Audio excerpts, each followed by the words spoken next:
no one knows you. Thank you guys for coming back to my YouTube channel. This look is dedicated to Valentine's Day. And of course, I wanted to do something simple. If you're going on your first date, this will be the proper right look. If you're just looking to enhance your features, not everyone has the time or wants to look too exaggerated. For example, if you're going on your first date, I'm gonna take you swimming. Just kidding. Anyways, if you'd like to learn how to get this look, just stay tuned. So I'm gonna go ahead and first spray my face with some facial mist to make sure my face is hydrated, and then I'm gonna go ahead and use a facial oil. And right now I'm currently loving the Boots number 7, the Youthful Replenishing Oil, and I'm just gonna go ahead and just take about 2-3 droplets and just basically prep my face before any foundation application. And I always like to do my eyebrows before I even start doing my face makeup. See, just because it tends to take longer for me and stuff like that. Nobody wants to see a tutorial on eyebrows. There's so many out there, so you know. And I also take it down my neck as well. Now I am gonna be taking the Aveeno Ultra Calming Daily Moisturizer. It's not mine, my boo boo's. He left it in my bag, so it's mine now. Any moisturizer will work as long as it has SPF, because SPF it is added. Okay, primer. Of course, I'm going to go ahead and apply some of my Tarte Clean Slate Timeless Smoothing Primer. And I'm just going to be taking that on my areas that I have my pores, which will be here. That's my very complicated area there. And I take a flat shader brush just because I feel like if you just rub, you're not really getting it inside your pores. So this type of brush, of course, I use it on my clients as well as on myself. And I feel like when you start dabbing, it actually goes deep in your pores and it just creates a smooth canvas. And I already have my foundation here prepped. I like to add facial oil to my foundation. And I'm going to go ahead and mix it and just start applying it.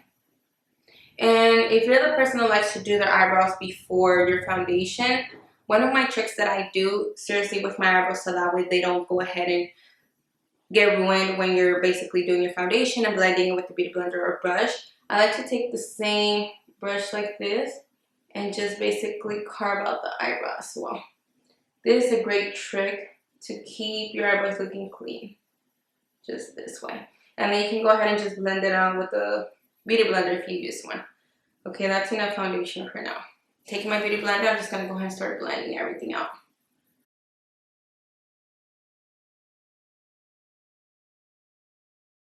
Okay, so now that my foundation is already finished, I'm basically done with the smooth canvas and everything. I'm going to go ahead and take my Tarte Shape Tape Concealer and just start applying it in the areas where I want to brighten my face. And of course, who doesn't know how to highlight? And I like to go ahead and just take my concealer here in this area because of course my nose is wider on this area and this is where I want to create a shadow. And just bringing your concealer all the way makes your nose look more narrow. And of course I am going to be taking it below, not below, but of course just, you know, the little line in your nose, your forehead. I do like to apply a lot of concealer since I do have a small forehead. I want my forehead to stand out as well. And I only apply a little here on my chin because I don't want my chin to stand out too much. So I'm on my upper lip here. So with another clean beauty blender, I'm going to go ahead and just at the tip add some facial oil, the same one that I used to prep my face, the same one that I applied to mix my foundation. And in case you do apply too much oil, you can always blend out the excess on the back of your hand here, your palm, whatever you want to call it, and then start blending out your concealer. When you do blend out your concealer, you do want to look upwards, just because if you look forward, you're looking down, you do have little wrinkles there, and basically you're applying your concealer, blending over those wrinkles, and then anything that's wrinkled on the deep inside, there's basically not going to be anything, and it's just going to look a really bad mess. I hope I'm explaining myself right. But anyways, go ahead and blend it out with the same tip of the beauty blender where you apply the facial oil. Go ahead and start blending it out. We do want to make sure that this Valentine's look, the look we're going for, is as natural, not natural, but doesn't look as cakey or powdery. You want to make sure it looks as radiant, glowy as we can. So with the facial oil, that's going to just make sure your skin looks dewy. So usually on an everyday basis, I just use powders to contour or bronze. I don't use cream concealer every day just because I feel like it's a little too extra, but today, of course, since I'm using all cream products, I am going to be taking my Pro LA Concealer in the shade Toast, which is probably my second one. Like I said, I don't cream contour all the time unless it's for like a special event or anything like that. But of course, for this look, I'm going to go ahead and use some concealer. So on my forehead, like I said, I have a smaller forehead. I don't want it to look smaller than what it already is. So I just, little bit, just little dots. And if you've heard the saying of less is more, don't overdo it with contour. Of course, if you want your cheeks to stand out, my trick is always just to start here by your ear with just a little slight line. I've seen people take it all the way down here where it creates such a harsh line. It just kind of looks too dirty to me, especially if you just want that natural contour. You don't want to just get crazy on the contour and then make it hard to blend and then apply powder contour and blush. It's just gonna look too much, especially for a look that you want it to look simple and glam. So just bring it to this areas here, under your lip. This area has more here to define your jawline. For my nose, I really feel like cream contour always washes away any cream highlight.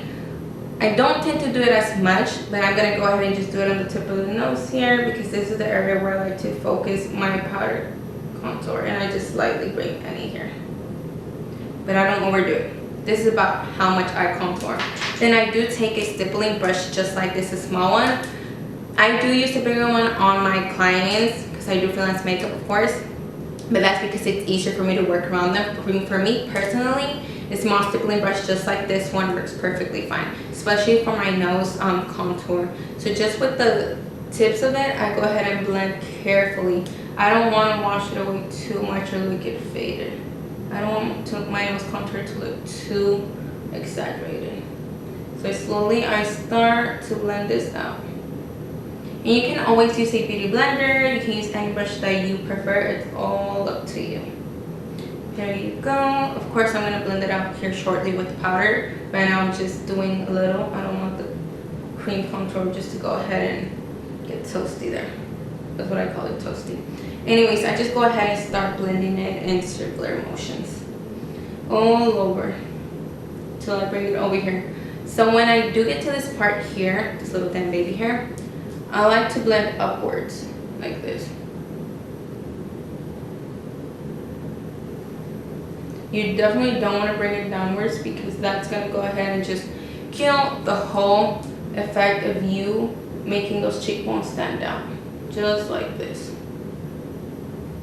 You want to blend it upward as much as you can, just to blend any harshness. And it's kind of going to look harsh at the moment, but when you do start baking, trust me, it's not going to be as harsh. Okay, so now I'm going to go ahead and bake my face. Of course, like I said, with the same cream concealer, when you blend it, you definitely want to look upwards, and the same thing when you bake, you want to look up. And focus really good below your eye area. That's the area that you want to prevent any wrinkles. As well for me, because I have pores in this area, I like to focus my baking in this area here just to mattify that and to set my pores from popping out and breaking any of my foundation. And of course, when I am baking my nose area, I like to use a cool tone bronzer because you don't want anything orange, anything too brown that's going to stand out. You want to make sure your nose looks snatched, but not to the point where it's like, ugh, your nose, I can see them lines. So right where I have those clean areas, those brown areas where I don't have the translucent powder, I contour, but because my nose has this round area here and it's wider, that's where I want to focus it. So I start here at the tip. And I start moving the brush back and forth, taking it upwards. I don't want to focus too much on this area, but I want to focus on this area here, which is the little tip of my nose. Okay, so now that I've dusted all of that translucent powder off, I do want to go ahead and just bronze all my face. Of course, the same areas where you contoured, you want to make sure you start blending bronzer. My forehead is looking harsh at this moment, but it's okay because we're going to blend it out. So if my forehead looks really harsh at the moment, no worries, we're going to blend that out. Same area, like I said here. And in case you do go harsh with either your contour powder or your bronzer, you can definitely always take the same beauty blender or brush that you have translucent powder and start cleaning those areas.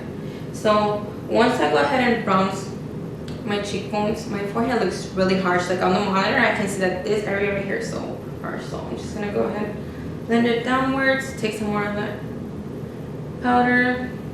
There you go. There you see? There's always a possible for the impossible.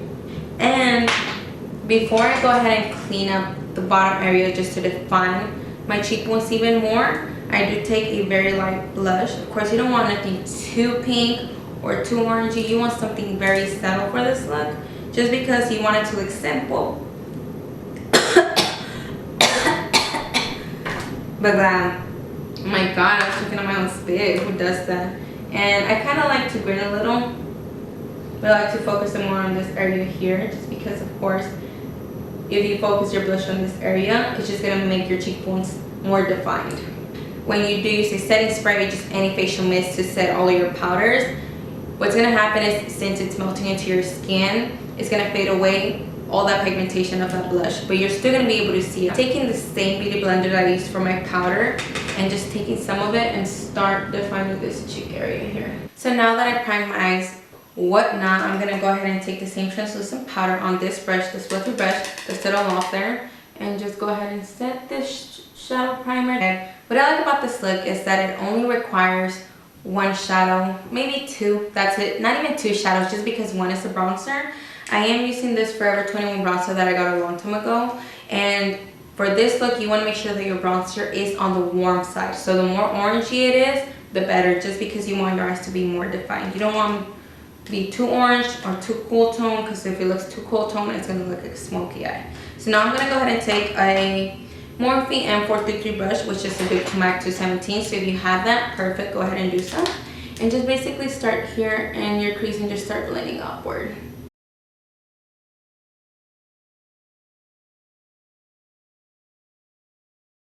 For this look, you can use any bronzer you have, just make sure it's on the warm side, not cool tone, okay? I'm gonna go ahead and just take, anyways, I'm gonna go ahead and take an angle brush and just a dark shadow. It doesn't matter from what brand, just use a dark shadow.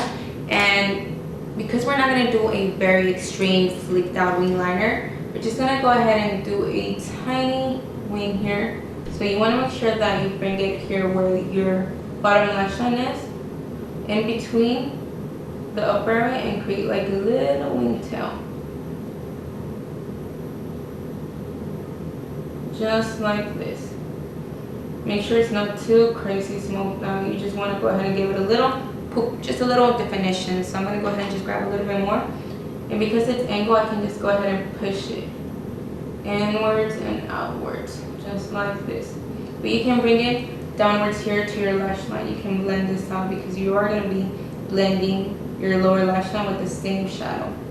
So what I like to do is kind of like tilt my head to the side and just start defining outwards this here. You don't have to be crazy. It's optional if you want to do this step, but you don't have to. Ahead and just did a small little smoked out wing here on the outer corner. I didn't bring it any further than the middle area here, just basically focused it here on this outer corner and below. Now I'm going to go ahead and take my Angle Gel Liner in 77, my favorite gel liner at the moment. Just gives me headache and I want to remove it. Ah, my brush fell. Oops. I'm back. Anyways, with the MAC 210 brush, I'm going to go ahead and basically just define the lash line. I am not going to bring my wing out. I'm not going to make something flaky. I am just going to define the lash line here above. Just something slight, just to make sure it helps cover the band, since we're going to be using falsies. So just make sure you coat your lashes, wait for them to get tacky, not too dry, because of course once you apply the lash, you're going to want them compressed. So let me go ahead and do this step here for you. So I like to look downwards and basically just first apply them in the center and slowly start applying them on the outer corner, then inner corner, and of course then I look over just to make sure I got in the right areas. So my camera had died where I was explaining the other part of applying the eyelash. I went ahead and applied the other one off camera, whatever. Let's go ahead and continue. So I'm using the same angle brush, and of course I'm going to start defining the lower lash line with the same dark shadow. Not doing anything special, just a little bit. Don't smoke it out too much. You just want some definition down there, just like this. And then I'm going to go ahead and take a pencil brush, and I'm going to go ahead and dip it into the same bronzer I used and just blend it all over. And now that I finished coating my bottom lashes, I am going to be going in with highlighter. I am using the Laura Geller Glitter Honey. And I'm taking this bullet pencil brush, you can call it, and just go ahead and highlight my inner corners here, just to make my eyes pop a little bit more. Of course, you can use any highlighter you please. You can go ahead and just highlight this area. You don't have to. I'm going to go ahead and just apply some at the tip of my nose. Applying highlighter would also make your nose look more snatched, just more defined. It will create that shadow, but it's also going to illuminate the areas that you want to stand out. So for me, I apply it here on the tip just to make sure it looks more narrow. And with my ring finger, I go ahead and get some more and blend it out. There you go. And somehow I forgot my Morphe M501 brush for highlighter, so I'm going to go ahead and just use any that I have here and highlight these areas here. Okay, so now that I went ahead and finished my lippy, of course it's going to dry matte, but if you prefer some gloss, you definitely can go ahead and apply gloss. I'm going to go ahead and just use this Measurable Difference Rose Water Facial Mist and just go ahead and set all of my makeup.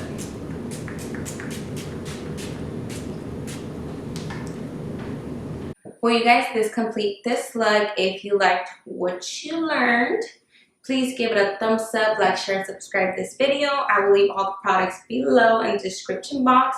Also follow my Snapchat and my Facebook. Follow my Snapchat, add my Snapchat, follow my Instagram, and stay tuned for more videos. Thank you.